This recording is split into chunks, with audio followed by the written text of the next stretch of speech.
नमस्कार दोस्तों, स्वागत है आपका सर्वोदय एजुकेशन हब में। मैं लवली मुखिया आज आपके लिए नई वीडियो लेकर आया हूँ।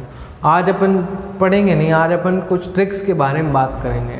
उससे पहले मैं आपको सूचना दे दूँ, जी हाँ, 12वीं और 10वीं के एग्ज़ाम डेट आ चुकी है। राजस्थान बोर्ड में 18 तारीख से अपने 12वीं के एग्ज़ाम स्टार्ट हैं और 29 और 30 जून को 10वीं के एग्ज़ाम हैं। तो अपन बात करते हैं अपनी ट्रिक्स के बारे में। ट्रिक्स ऐसी ट्रिक्स जो ना केवल 10वीं और 12वीं के बच्चों के लिए काम आएंगी, बल्कि जो भी कंपटीशन एग्ज़ाम दे रहे हो आप या किसी भी तरीके का आप एग्ज़ाम देने की सोच रहे हो, तो ये वीडियो आपके लिए बहुत ही यूज़फुल है।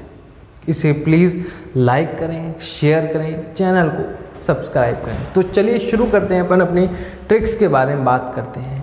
पहली ट्रिक क्या है कि कम टाइम में ज़्यादा से ज़्यादा कैसे पढ़ सकें।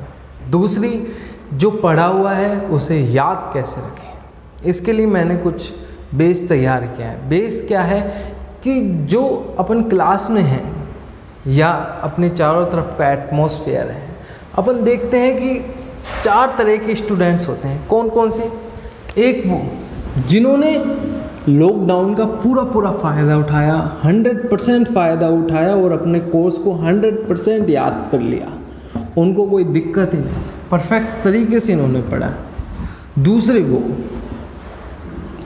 जिनको 60 से 70% अपना कोर्स याद है या उन्होंने अपना कोर्स पढ़ा हुआ है। तीसरे वो जिन्होंने लगभग 40 से 50% उनको आता है अपने कोर्स में। और चौथे वो जिनको कुछ नहीं आता। नीचे से शुरुआत करते हैं।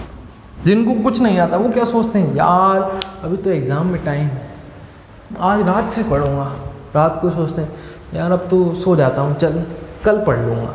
कल सोचते हैं यार चल ओह नोटिफिकेशन आया मोबाइल में, मोबाइल चला लेते हैं थोड़ी देर, फिर पढ़ लेंगे। नहीं, आपको ऐसा नहीं करना। आपको अभी से इसी सेकंड से पढ़ना स्टार्ट करना है। पढ़ना तो पड़ेगा। जब आपको एग्ज़ाम देना है, मान लो 10 दिन बाद, 15 दिन बाद या कभी भी आपको एग्ज़ाम देना है, उसके लिए पढ़ना तो पड़ेगा। अपने को कोर्स तो पूरा पढ़ना पड़ेगा। लेकिन आपन सोचते हैं कि यार कभी भी पढ़ लेंगे, कोई दिक्कत नहीं है, उसी एक रात पहले पढ़ लेंगे। ऐसा भाई चक्कर में मत पड़ जाना, एक रात पहले पढ़ लेंगे। आपको पढ़ना पड़ेगा अभी से, इसी सेकंड से। आप अपने मन में इस जागृति पैदा करो कि हाँ यार मुझे तो पढ़ना है, क्योंकि अगर एग्ज़ाम देना है तो पढ़ना है। बाकी सारी चीज़ें अपनी जगह हैं, लेकिन एग्ज़ाम देना है तो अपने को पढ़ना पड़ेगा। दोस्त वहीं रहेंगे, रिश्तेदार वहीं रहेंगे, सब वैसे का वैसा रहेगा। अगर आप 2 दिन या 2 महीने के लिए भी उन्हें छोड़ दो, कोई फ़र्क नहीं पड़ेगा, अपने को पढ़ना पड़ेगा। तो बात करते हैं उनके लिए, चौथे नंबर के स्टूडेंट्स के लिए कैसे पढ़ें। मेन टॉपिक है कैसे पढ़ें। तो पढ़ने के लिए क्या करना पड़ेगा, मान लो आपके किसी भी सब्जेक्ट में लगभग ये लगा लो 18 चैप्टर है। 18 चैप्टर है। अपन ने देखा इन बॉक्स में यार ये पहले पार्ट का नाम ये, दूसरे का ये, तीसरे का ये, ऐसे देख लिया।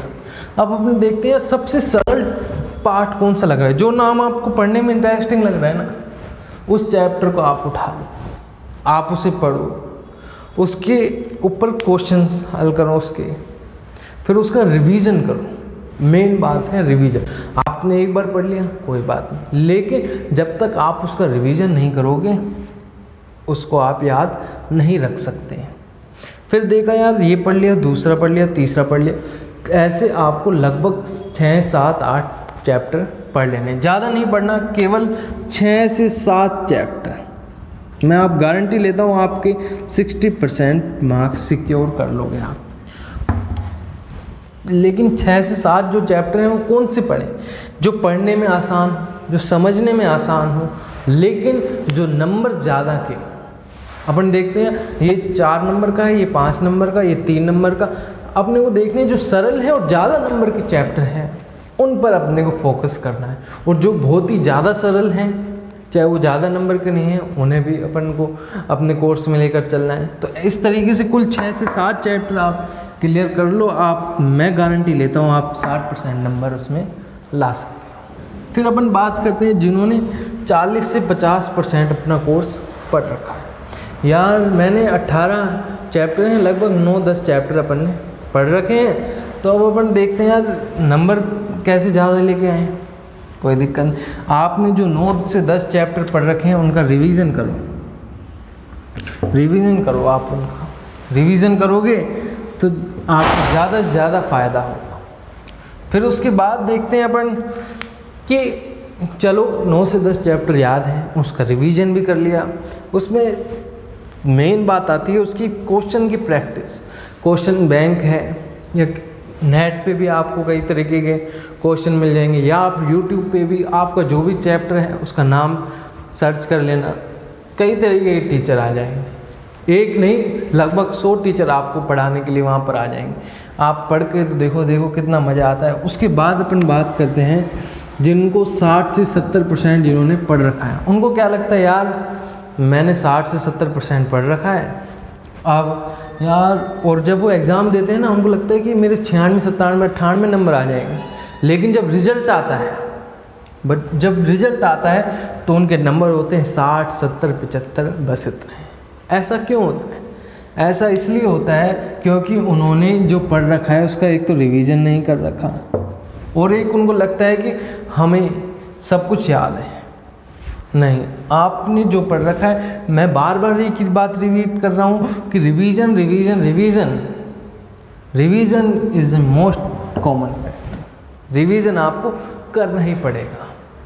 फिर उसके बाद बात करता हूँ जो 100%, उनको तो कोई दिक्कत ही नहीं, लेकिन उनको एक दिक्कत है क्या, अगर उन्होंने 10 से 15 दिन भी बीच में पढ़ाई छोड़ दी तो मैं ये कह रहा हूँ कि उनका लगभग 40 से 50% नुकसान हो जाएगा। कैसे होगा नुकसान?